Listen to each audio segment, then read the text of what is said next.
اعوذ باللہ من الشیطان الرجیم بسم اللہ الرحمن الرحیم۔ ہزارہ درود نبی کریم صلی اللہ علیہ وآلہ وسلم پر۔ آج کے ولاگ میں آپ کو القادر ٹرسٹ کے حوالے سے عمران خان کے خلاف 190 ملین پاؤنڈ کیس کے متعلق ملک ریاض کا کیا کہنا ہے، اور انہوں نے اس پورے عمل میں جو اپنا بیان حلفی دیا تھا اس کے بارے میں وضاحت سے آپ کو تفصیل کے ساتھ بیان کروں گا۔ سابق وزیر اعظم عمران خان کے خلاف زیر سماعت القادر ٹرسٹ کیس عوامی سطح پر زیر بحث بنا ہوا ہے، اور اس کی بنیادی وجہ پاکستانی پراپرٹی ٹائکون اور القادر ٹرسٹ کیس میں اشتہاری قرار دیے جانے والے ملک ریاض کا ایک ٹویٹ ہے۔ ملک ریاض نے 26 مئی کو اپنے ایکس اکاؤنٹ میں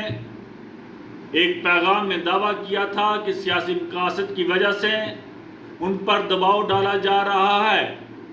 پاکستان میں ملک ریاض سیاسی جماعتوں اور میڈیا کے ساتھ ساتھ سول اور ملٹری اسٹیبلشمنٹ کے ساتھ اپنے روابط کے حوالے سے بہت مشہور اور جانے پہچانے جاتے ہیں۔ وہ ہر مشکل سے نکل جاتے ہیں، تاہم انہوں نے اپنے ٹویٹ میں کہا ہے کہ ان پر دباؤ کون ڈال رہا ہے اور کیوں ڈالا جا رہا ہے۔ البتہ سیاسی حلقوں میں یہ قیاس کیا جا رہا ہے کہ ملک ریاض القادر ٹرسٹ کے حوالے سے جو قومی احتساب بیورو نیب نے سابق وزیر اعظم عمران خان اور ان کی اہلیہ بشرا بی بی کے خلاف دائر کر رکھا ہے۔ ملک ریاض القادر ٹرسٹ کیس میں الزامات لگا رہے ہیں کہ سابق وزیر اعظم عمران خان اور ان کی اہلیہ بشرا بی بی نے بیریا ٹاؤن لمیٹڈ سے سینکڑوں کنال پر محیط اراضی 50 ارب کو قانونی حیثیت دینے کی عوض حاصل کی ہے، جس کی شناخت برطانیہ کے حکام نے کی تھی، اور یہ رقم پاکستان کو واپس کر دی گئی تھی۔ اس کیس میں عمران خان، بشرا بی بی، ملک ریاض، احمد علی ریاض اور دیگر کو ملزم قرار دیا گیا تھا۔ رواں برس 9 جنوری کو احتساب عدالت نے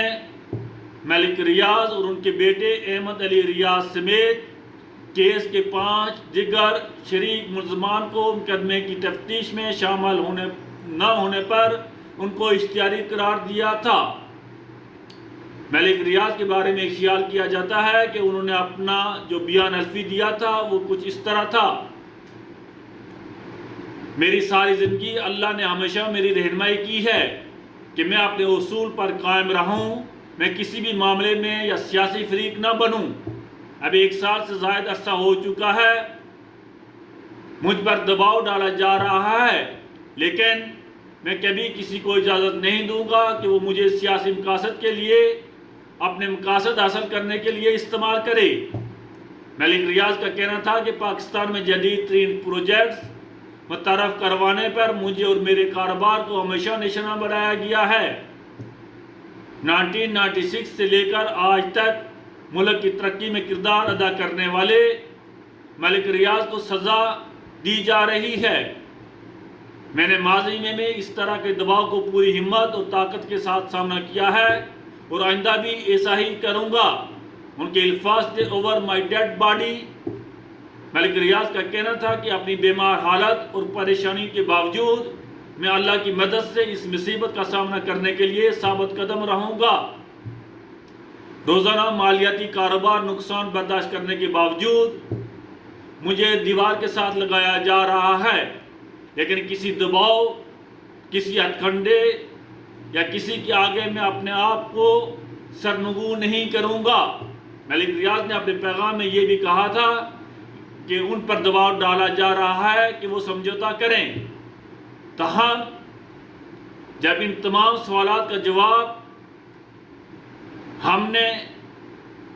وفاقی وزیر اطلاعات عطا تارڑ سے کیے تو انہوں نے کہا کہ دباؤ تو اس پر ڈالا جاتا ہے جو حاضر ہوتا ہے، جبکہ ملک ریاض اب تک اشتہاری قرار دیے جا چکے ہیں اور وہ عدالت میں حاضر ہی نہیں ہو رہے ہیں، بلکہ وہ خود اسٹیبلشمنٹ اور عدالتوں کے اوپر دباؤ ڈال رہے ہیں۔ جب اسی مسئلے میں کہ پی ٹی آئی ملک ریاض کی حمایت کیوں کر رہی ہے، جب پی ٹی آئی کے ترجمان رؤوف صدیقی سے بات کی گئی تو انہوں نے کہا کہ جس کے مطابق پی ٹی آئی کا کہنا ہے کہ 2 سال قبل حکومت کی تبدیلی کے ذریعے عمران خان کو وزیر اعظم کے عہدے سے ہٹانے کے بعد ملک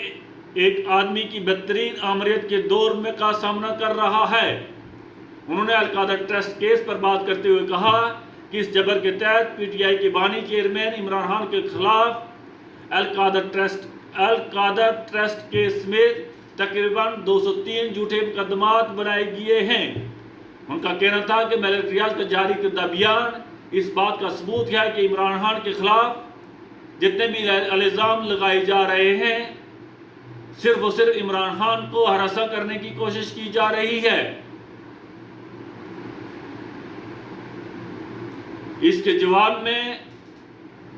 190 ملین پاؤنڈ کے کیس میں بیرون ملک بیٹھ کر بات نہیں ہو سکتی۔ 150 یا 200 برس اس مقدمے کا آپ ملک ریاض کا حصہ نہیں ہیں اور وہ مفرور ہیں۔ ان کا کہنا تھا کہ جب آپ مقدمے کی کارروائی کا حصہ ہی نہیں ہیں تو آپ پر کس قسم کا دباؤ ڈالا جا رہا ہے۔ زیر اطلاعات کا مزید کہنا تھا کہ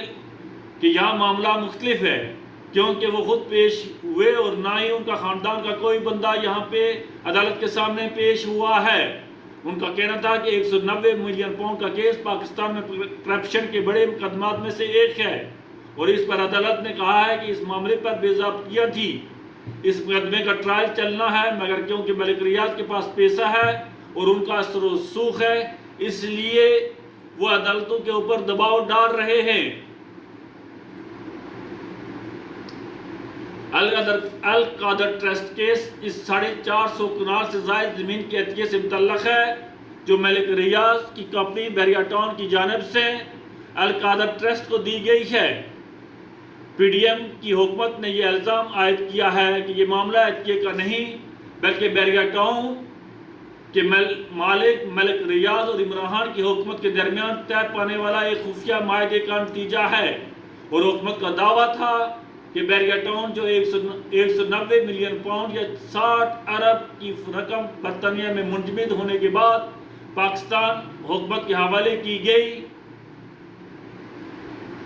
وہ بحریہ ٹاؤن کراچی کے کیس میں سپریم کورٹ کے فیصلہ ہے۔ ملک ریاض کے ذمہ واجب الادا 700 ارب ڈالر کے رقم میں ایڈجسٹ کر دی گئی ہے۔ حکومت کا دعویٰ ہے کہ اس کے عوض بحریہ ٹاؤن نے مارچ 2021 میں القادر یونیورسٹی ٹرسٹ کو ضلع جہلم کے علاقے میں 458 کنال اراضی عطیہ کی، اور یہ معاملہ بحریہ ٹاؤن اور عمران خان کی اہلیہ بشرا بی بی کے درمیان طے ہوا تھا۔ اس کیس میں عمران خان اور ان کی اہلیہ بشرا بی بی کے علاوہ تحریک انصاف کے رہنما زلفی بخاری اور باور اعوان بھی شامل ہیں، تاہم بعض ازاں یہ دونوں رہنما اس ٹرسٹ سے علیحدہ ہو گئے تھے۔ اب جو کرپشن کی کہانی ہے اس میں یہ بات سامنے آ رہی ہے کہ حکومت پاکستان اس کے الزام عائد کیا ہے کہ تحریک انصاف کی حکومت نے بحریہ ٹاؤن کے ساتھ جو معاہدہ کے بدلے اربوں روپے کی اراضی سابق وزیر اعظم عمران خان کی اہلیہ بشرا بی بی کے نام منتقل کی ہے۔ میرا آج کا ولاگ آپ کو پسند آیا ہوگا، شکریہ۔